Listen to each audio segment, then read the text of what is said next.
Hello friend, कैसे हैं आप सब। मैं उम्मीद करती हूँ कि आप सब बहुत अच्छे होंगे और आपका मेरे चैनल पे बहुत बहुत स्वागत है। और मुझे अच्छा लगता है आप लोगों से बातचीत करना, कुछ अपने विचारों को शेयर करना। और आप क्या सोचते हैं इस बारे में बताइए, क्योंकि हर इंसान की जो लाइफ होती है ना, वो उसके एक्सपीरियंसेस के बेसिस पे होती है। हमारी लाइफ के जैसे एक्सपीरियंस होते हैं ना, वैसे ही हमारे थॉट्स बनते चले जाते हैं। इसका मतलब ये नहीं है कि हर इंसान की लाइफ बहुत इजी होती है। लाइफ में चैलेंजेस आते हैं, बहुत क्रिटिकल कंडीशन आती है, लेकिन उसके बाद भी अगर आप खुद को संभाल लेते हैं और अपनी खुद के ग्रोथ की जर्नी को नहीं रोकते हैं ना, तो आपको खुद के लिए क्लैप करना चाहिए कि आप बहुत ही सक्सेसफुल इंसान हैं। देखिए फ्रेंड्स, आज हम ना सेल्फ टॉक के बारे में बात करेंगे। हम सभी कभी ना कभी सेल्फ टॉक करते होंगे, या कुछ लोग तो ऐसे होंगे कि वो हमेशा ही सेल्फ टॉक करते हैं। अक्सर जो सेल्फ टॉक होता है ना, उसको लोग सही नहीं मानते हैं। जैसे कि कहते क्या अपने में बात कर रहा है। लेकिन जो माइंड को रेगुलेट करने के लिए ना, सेल्फ टॉक एक बेटर ऑप्शन है। जैसे आपने अपने बच्चे से बोला कि बेटा जाओ अपने कबर्ड को ठीक कर दो, वो ठीक करते समय मैं यहाँ पे ये बुक लगा लूँगा, मैं इसको यहाँ पे रखूँगा। इस तरह से वो खुद से बात करता जा रहा है और काम करता जा रहा है। तो ये एक बहुत ही अच्छा वे है अपने माइंड को फ्रेश करने के लिए और माइंड को एक्टिव रखने के लिए। देखिए, जो सेल्फ टॉक होते हैं ना, वो 2 टाइप के होते हैं। फर्स्ट पॉजिटिव सेल्फ टॉक होता है, सेकंड नेगेटिव सेल्फ टॉक होता है। सेल्फ टॉक से आप अपनी लाइफ को बहुत ही ब्यूटीफुल बना सकते हैं, इजी बना सकते हैं और हर काम को बेहतर तरीके से कर सकते हैं। लेकिन वहीं जो पॉजिटिव सेल्फ टॉक है, आपकी लाइफ को ब्यूटीफुल बनाता है। ठीक उसका अपोजिट नेगेटिव सेल्फ टॉक होता है, जिससे आप खुद को नेगेटिविटी में जो है डालते चले जाते हैं, खुद पर डाउट करते हैं, खुद को अप्रिशिएट नहीं करते हैं। अगर कोई भी चीज़ आपको मिल भी रही है ना, तो उसमें भी आप पॉजिटिविटी नहीं खोज पाते। आपको लगता है कि अरे सामने वाले ने मुझे ऐसे ही दे दिया है। आप भी कुछ लोगों से ऐसे मिले होंगे जो कि बहुत ही टैलेंटेड होते हैं, लेकिन जब आप उनको अप्रिशिएट कीजिए जो है, तो वो उस चीज़ को एक्सेप्ट नहीं करते। उनको लगता है कि नहीं, वो इस काबिल नहीं है, उनको मिल गया है। इसलिए जो सेल्फ टॉक पॉजिटिव वे में होता है ना, वो इंसान के अंदर कॉन्फिडेंस लाता है। इसलिए आप सेल्फ टॉक कीजिए, चाहे आप किसी से मिल रहे हैं या आप कोई काम कर रहे हैं या कोई भी क्रिटिकल कंडीशन आ गई है जिसमें आप बहुत ही ज़्यादा दुखी हो रहे हैं। तो जब आप दुखी हो रहे हैं ना, तो उस समय आप पॉजिटिव वे में सेल्फ टॉक कर सकते हैं। जो भी आपकी रीज़न है सैडनेस के, उसके बारे में आप पॉजिटिव वे में बोल सकते हैं। इससे क्या होगा ना कि आपका माइंड भी ना पॉजिटिवली रेगुलेट होगा, उस तरह से वो थिंक करना शुरू कर देगा। देखिए, प्रॉब्लम तो लाइफ में आनी ही आनी है और उसी प्रॉब्लम के साथ हमें लाइफ में जीना है। लेकिन रोते रोते जीने से अच्छा है कि हंस हंस के ज़िंदगी जिया जाए। रोने से ज़िंदगी कितनी मुश्किल हो जाती है और हंसने से ज़िंदगी मुस्कुरा उठती है, आसान हो जाती है ज़िंदगी। हमें तो ज़िंदगी को आसान बनाना है ना। आसान बनाने का यही तरीका है कि हम जब भी किसी से मिले ना, तो उस समय के मिलने के एक्सपीरियंसेस के बेस पे हमेशा जज ना करें कि हम किसी इंसान से दोबारा मिलेंगे तो ऐसा ही होगा। क्योंकि कई बार ऐसा होता है कि हम किसी से फर्स्ट टाइम मिलते हैं और जो उसका बिहेवियर होता है, उसके बिहाफ पे हम जज कर लेते हैं। और ऐसा तो अक्सर तभी होता है जब कभी कभी कोई बोल दे कि उस इंसान से बात ना करना, वो अच्छा नहीं है। तो जब हम उससे मिलने जाते हैं ना, तो पहले से हमारा माइंडसेट बना होता है कि वो इंसान अच्छा नहीं है, तो हम उसको अच्छे नज़रिए से नहीं देख पाते हैं। देखिए, एक ही इंसान होता है, किसी के लिए अच्छा होता है और किसी के लिए उतना अच्छा नहीं होता है।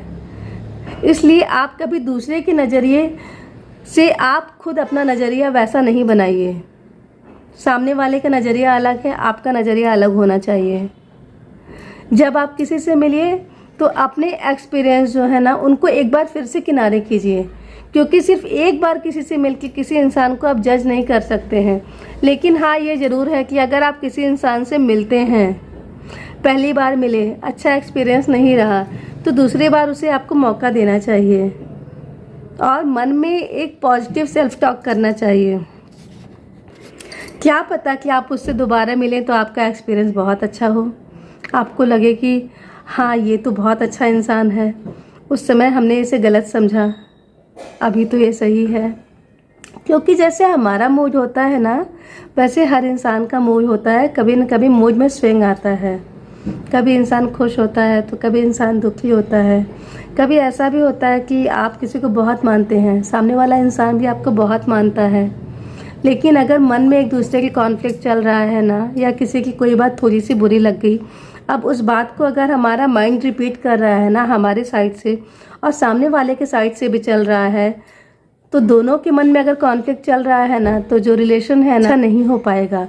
लेकिन अगर एक इंसान के मन में कॉन्फ्लिक्ट चल रहा है, दूसरे के मन में उसको लेके पॉजिटिविटी है, तो रिलेशन जो है अच्छा रहेगा। लेकिन वहीं अगर दोनों इंसान के मन में पॉजिटिव थॉट्स हैं, दोनों इंसान अगर गलतियों को इग्नोर करके मिलते हैं, तो फिर आप समझ सकते हैं कि वो रिलेशन किस लेवल पे होगा।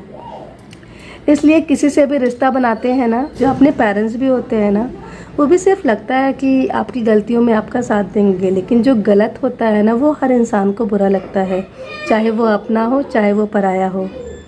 इसलिए आप जो है कोशिश ये कीजिए कि अपनी तरफ से गलतियां कम कीजिए। सामने वाला अगर गलत करे तो उन गलतियों को जितना इग्नोर कर सकते हैं उतना कीजिए। अगर इग्नोर नहीं हो रहा है तो उसको थोड़े समय के लिए किनारे कर दीजिए। और आपके साथ कोई भी सिचुएशन है ना, तो उस सिचुएशन में आप डूब मत जाइए, बिल्कुल ऑडियंस की तरह देखिए। प्रॉब्लम है ना, उसमें आप जितना डूबते जाएंगे ना, प्रॉब्लम का आप सॉल्यूशन कभी भी नहीं पा पाएंगे। लेकिन जब आप प्रॉब्लम को एनालाइज करेंगे, जैसे मूवी चलती है, तो उस टाइप में आप देखेंगे ऑब्जर्वर की तरह, फिर क्या होगा ना कि आप प्रॉब्लम का सॉल्यूशन बेहतर तरीके से पा सकेंगे। क्योंकि अक्सर ऐसा होता है कि हम दूसरों को सजेशन दे लेते हैं, लेकिन खुद की लाइफ में उसको अप्लाई नहीं कर पाते हैं। शायद इसलिए कि हम प्रॉब्लम में डूबते जाते हैं, प्रॉब्लम को ऑब्जर्व नहीं करते हैं। प्रॉब्लम को हम ऑब्जर्व करेंगे ना, एक ऑडियंस की तरह देखेंगे ना, तभी हम जो है सही तरीके से डिसीजन ले पाएंगे और प्रॉब्लम से हम निकल भी पाएंगे। छोटी छोटी बातें होती हैं जो कि हमारी लाइफ के लिए बहुत ही इम्पोर्टेंट होती हैं। अच्छा प्रयास करना चाहिए, अपने माइंड के लिए जो भी बेहतर डोज हो वही देना चाहिए। इसे बात करके टेंशन लेना, हर किसी की बातों को मन में रखना, सिर्फ यही ज़िंदगी नहीं है। ज़िंदगी में बहुत कुछ करने के लिए है, खुद के लिए करने के लिए है। बहुत सारी चीज़ों पे हमारा ध्यान नहीं जाता है, लेकिन हमें ध्यान देना चाहिए। अगर हम अपने बॉडी को देखें, अपने फेस को देखें, अपने हेयर को देखें, ऐसे बहुत सारी चीज़ें हैं जिनको केयर की ज़रूरत होती है, पर हम केयर नहीं करते हैं। और जब वो कहीं से भी डिस्टर्ब होती हैं, सपोज़ हमारे पास 2 हाथ हैं, है ना, तो मेरे हाथ आराम से काम कर रहे हैं तो हमने उस पर ध्यान नहीं दिया, हमने उसको थैंक यू नहीं बोला।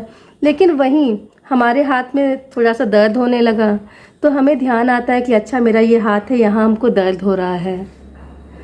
इसलिए जो भी सही से काम कर रहे हैं आपके बॉडी के पार्ट ना, उनको थैंक यू बोलिए, उनकी वैल्यू समझिए। खुद में जितना आप डीपली जाएंगे, खुद को जितना समझेंगे, खुद के माइंड को, खुद के बॉडी को, खुद के हेल्थ को जितनी आप इम्पोर्टेंस देंगे ना, उतना ही जो है आप स्वस्थ रहेंगे, मानसिक तौर पे भी और शारीरिक तौर पे भी।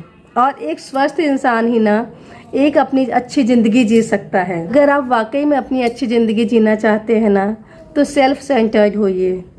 जब आप सेल्फ सेंटर्ड होके अपनी जितनी भी आपकी चीज़ें हैं, अपनी हेल्थ, अपना माइंड, अपनी बॉडी, अपना फूड, जब आप ये सारी चीज़ों को मैनेज कर लीजिए ना बेटर तरीके से, तभी आप दूसरों में जाइए।